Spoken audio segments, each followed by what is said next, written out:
Iran যুদ্ধে জিতছে আর Donald Trump হারছেন। কোনো ইরানি নেতা কিংবা ট্রাম্পের শত্রু দেশের কেউ এই কথা বলেনি। এই বিস্ফোরক দাবি খোদ আমেরিকারই এক প্রভাবশালী মার্কিন সিনেটরের।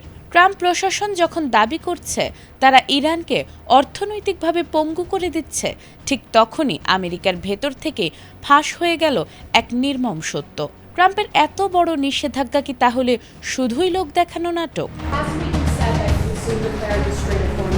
ঘটনার সূত্রপাত গত সোমবার। ট্রাম্প প্রশাসনের নতুন অর্থমন্ত্রী স্কট বেসেন্ট ইরানের বিরুদ্ধে সর্বাত্মক অর্থনৈতিক নিষেধাজ্ঞা বা অপারেশন ইকোনমিক আউটকাস্ট ঘোষণা করেন। ট্রাম্প প্রশাসন একে বলছে ইরানের বিরুদ্ধে ডি-ডে।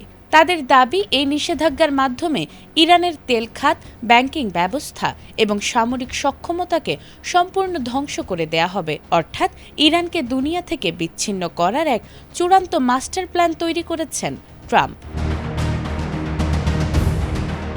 কিন্তু ট্রাম্প প্রশাসনের এই মহাপরিকল্পনার বেলুন মুহূর্তেই ফুটো করে দিলেন মার্কিন ডেমোক্রেটিক সিনেটর ক্রিস মার্ফি। সামাজিক যোগাযোগ মাধ্যম এক্সে দেয়া এক পোস্টে তিনি মার্কিন অর্থমন্ত্রীর এই ঘোষণাকে তীব্র কটাক্ষ করেছেন।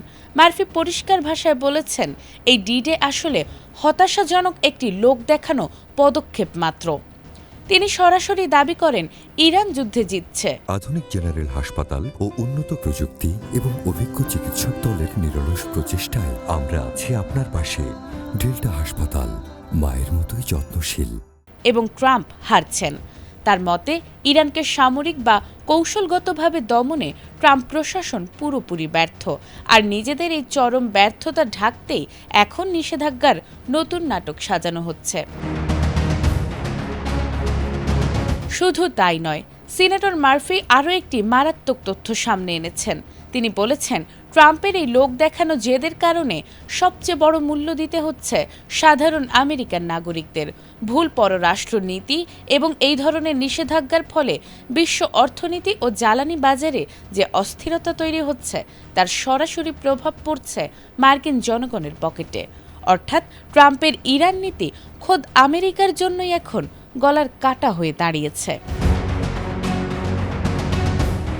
মার্কিন সিনেটরের এই বিস্ফোরক মন্তব্য কিন্তু প্রমাণ করে দিচ্ছে যে মুখে যতই নিষেধাজ্ঞা আর হুঙ্কার দেয়া হোক না কেন, মধ্যপ্রাচ্যের ভূ রাজনীতিতে ইরানকে কোণঠাসা করা ট্রাম্পের জন্য মোটেও সহজ হচ্ছে না। নাজমুন নাহার জান্নাত, এটিএন বাংলা।